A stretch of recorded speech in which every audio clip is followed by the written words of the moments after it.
Hello, this is Dr. Concepcion Godet, Faculty Fellow at the Center for Teaching and Learning at the University of North Carolina at Charlotte. Thanks for tuning in and welcome to Teaching and Learning Matters. Today's topic is Instructions Can Motivate Students, Part 3 of 3.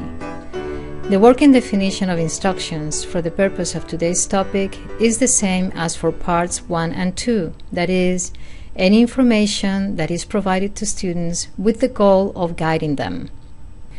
In Part 1, I mentioned that most courses will feature some 8 types of items containing instructions.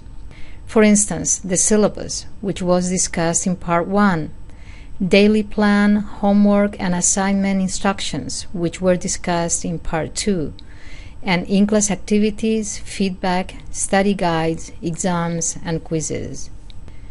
Today, I'll focus my discussion on 5 types of instructions: in-class activity instructions, feedback, study guides, exams, and quizzes.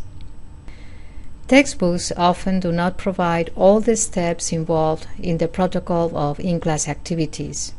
For instance, they do not indicate how much time students can take to complete an in-class activity, or whether the activity has to be completed individually or in a group, or what is the follow-up step once the activity is completed.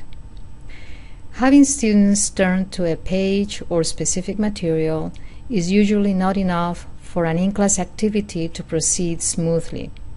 The dynamics of an in-class activity can be improved by displaying an outline of the steps to follow. Those steps should provide information such as time frame, whether the activity is individual or not, what page or handout to turn to, and what to do after the activity is completed. Another type of instructions is feedback. The research available indicates that feedback is more effective when instructors remark not only on elements that need review, but also on those that show control of the material. For long projects, feedback could be provided at least once before the final version is turned in. The focus of this feedback could be a specific section of the project, such as the introduction. This early feedback strategy will encourage students to begin their project early in the semester.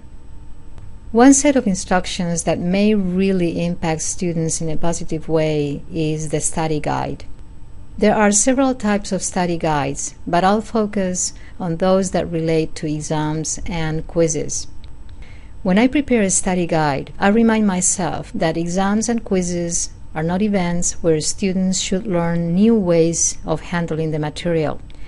I also think that exams and quizzes should not present novel situations that students cannot easily relate to other learning situations. Ideally, the potential questions on an exam or quiz should not be kept secret from students. They should be questions that have already been asked and discussed in class. Study guides can be more effective when they are conceptualized as databases of possible questions. Thanks for listening, tune in again, and remember, teaching and learning matters.